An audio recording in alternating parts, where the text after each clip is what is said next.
Hi ವೀಕ್ಷಕರೇ, ಎಲ್ರಿಗೂ ನಮಸ್ಕಾರ. ಎಲ್ಲರೂ ಹೇಗಿದ್ದೀರಾ? ಎಲ್ಲರೂ ಚೆನ್ನಾಗಿದ್ದೀರಾ ಅಂತ ಭಾವಿಸ್ತೇನೆ.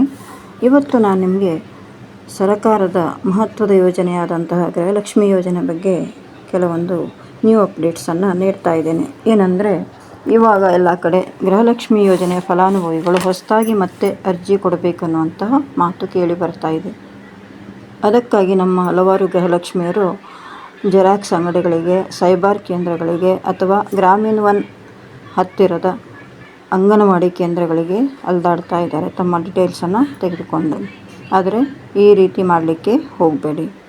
ಅಂಗನವಾಡಿ ಕೇಂದ್ರಗಳಿಗೆ ಸದ್ಯ ಬಂದಿರುವಂತಹ ಅಪ್ಡೇಟ್ ಪ್ರಕಾರ ಗೃಹಲಕ್ಷ್ಮಿ ಯೋಜನೆಯ ಎಲ್ಲ ಫಲಾನುಭವಿಗಳು ಮತ್ತೆ ಹೊಸದಾಗಿ ಅರ್ಜಿ ಸಲ್ಲಿಸುವಂತೆ ಸೂಚನೆ ಬಂದಿರೋದಿಲ್ಲ.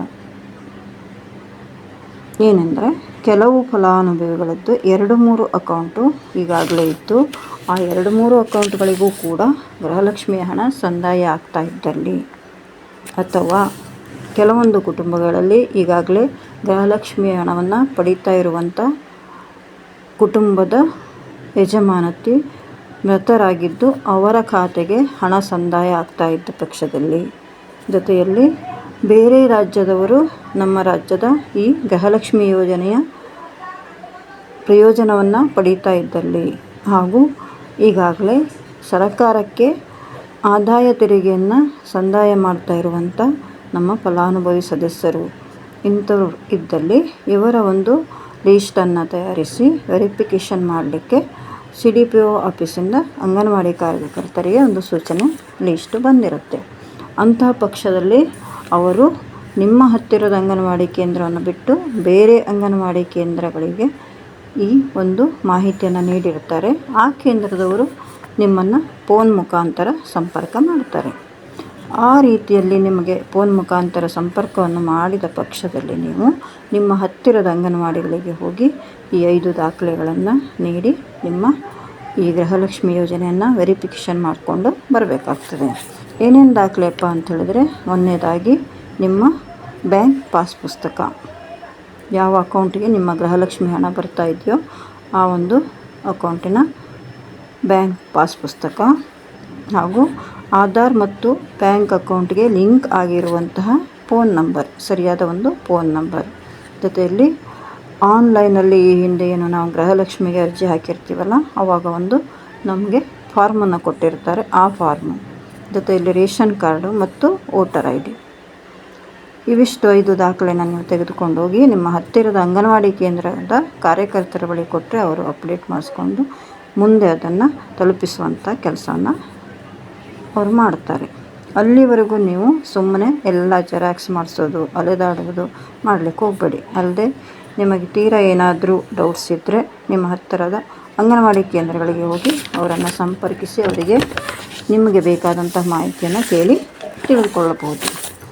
ಈ ರೀತಿಯಾಗಿ ನಿಮ್ಮೆಲ್ಲ ದಾಖಲೆಗಳು ಸರಿ ಇದೆ. ನಾನು ಈಗಾಗಲೇ ಹೇಳಿದಂತೆ ಬ್ಯಾಂಕ್ ಪಾಸ್ ಪುಸ್ತಕ, ಇದರಲ್ಲಿ ನಿಮ್ಮ ಹೆಸರು ಇತ್ಯಾದಿ ವಿವರಗಳು ಸರಿ ಇರಬೇಕು. ಬ್ಯಾಂಕ್ ಅಕೌಂಟು ಮತ್ತು ಆಧಾರ್ಗೆ ಲಿಂಕ್ ಆದ ಸರಿಯಾದ ಫೋನ್ ನಂಬರ್, ನಿಮ್ಮ ರೇಷನ್ ಕಾರ್ಡ್, ಇದರಲ್ಲಿ ಕೂಡ ಮನೆ ಯಜಮಾನಿ ನೀವೇ ಆಗಿರಬೇಕು. ಹಾಗೂ ವೋಟರ್ ID, ಇದರಲ್ಲಿ ಕೂಡ ಆಧಾರ್ನಲ್ಲಿ ಇರುವಂತೆ ನಿಮ್ಮ ಹೆಸರು, ವಯಸ್ಸು ಇತ್ಯಾದಿ ವಿವರಗಳು ಸರಿಯಾಗಿ ಇರಬೇಕು. 5ನೇದಾಗಿ ನೀವು ಈ ಹಿಂದೆ ಗ್ರಾಮೀಣ ಒನ್ ಅಥವಾ ಸೈಬರ್ ಕೇಂದ್ರಗಳಲ್ಲಿ ರಾಜ್ಯ ಸರ್ಕಾರದ ಗೃಹಲಕ್ಷ್ಮಿ ಯೋಜನೆಯಲ್ಲಿ ಅರ್ಜಿ ಸಲ್ಲಿಸುವಂಥ ಅರ್ಜಿ ಫಾರ್ಮ್, ಇವಿಷ್ಟು ದಾಖಲೆಗಳು ಸರಿಯಾಗಿದ್ದು, ಮೊದಲೇ ತಿಳಿಸಿದಂತೆ ನೀವು 2-3 ಗೃಹಲಕ್ಷ್ಮಿ ಖಾತೆ ಹೊಂದಿಲ್ಲ, ಅಥವಾ ಬೇರೆ ರಾಜ್ಯಕ್ಕೆ ಸಂಬಂಧಪಟ್ಟವರು ಅಲ್ಲ, ಅಥವಾ ಬೇರೆ ರಾಜ್ಯದ ಆಧಾರ್ ಕಾರ್ಡ್ ನಿಮ್ಮ ಬಳಿ ಇಲ್ಲ, ನೀವು ಆದಾಯ ತೆರಿಗೆ ಪಾವತಿದಾರರು ಅಲ್ಲ, ಮತ್ತು ನಿಮ್ಮ ಕುಟುಂಬದ ರೇಷನ್ ಕಾರ್ಡ್ನಲ್ಲಿರುವಂಥ ಯಜಮಾನಿ ಮೃತರಾಗಿದ್ದು ಅಂಥ ಕುಟುಂಬಕ್ಕೆ ಹಣ ಸಂದಾಯ ಆಗ್ತಾ ಇಲ್ಲ, ಇವೆಲ್ಲ ಸರಿಯಾಗಿ ಅನ್ನುವಂಥದ್ದು ಇದ್ದರೆ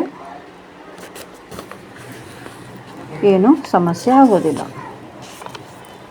ಅದರ ಹೊರತಾಗಿ ನಿಮ್ಮ ಮನೆಯ ಬಾಗಿಲಿಗೆ ಅಧಿಕಾರಿಗಳು ಅಥವಾ ಅಂಗನವಾಡಿ ಕಾರ್ಯಕರ್ತರು ಬಂದಾಗ ನಿಮ್ಮ ಈ ಎಲ್ಲ ದಾಖಲೆಗಳನ್ನು ನೀವು ತೋರಿಸ್ಬೋದು.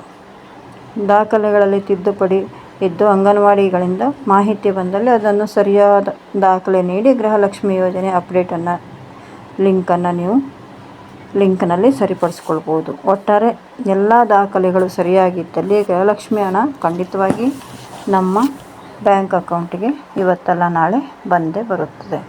ಮುಂದಿನ ದಿನಗಳಲ್ಲಿ ಏನಾದರೂ ಅಪ್ಡೇಟ್ ಇದ್ದರೂ ಕೂಡ ಸರ್ಕಾರ ಫಲಾನುಭವಿಗಳಿಗೆ ಮಾಹಿತಿ ನೀಡಿದಂತೆ ಮಾರ್ಗಸೂಚಿ ಅನುಸರಿಸ್ಬೋದು. ಈ ಮಾಹಿತಿ ನಿಮಗೆ ಇಷ್ಟವಾದರೆ ದಯವಿಟ್ಟು ನನ್ನ ಚಾನಲನ್ನು ಸಬ್ಸ್ಕ್ರೈಬ್ ಮಾಡಿಕೊಂಡು ನೋಡಿ ಹಾಗೂ ಲೈಕ್ ಮಾಡಿ. ಈ ಮಾಹಿತಿಯನ್ನು ಬೇರೊಬ್ಬರಿಗೆ ಶೇರ್ ಮಾಡಿ. Thank you. ಧನ್ಯವಾದಗಳು.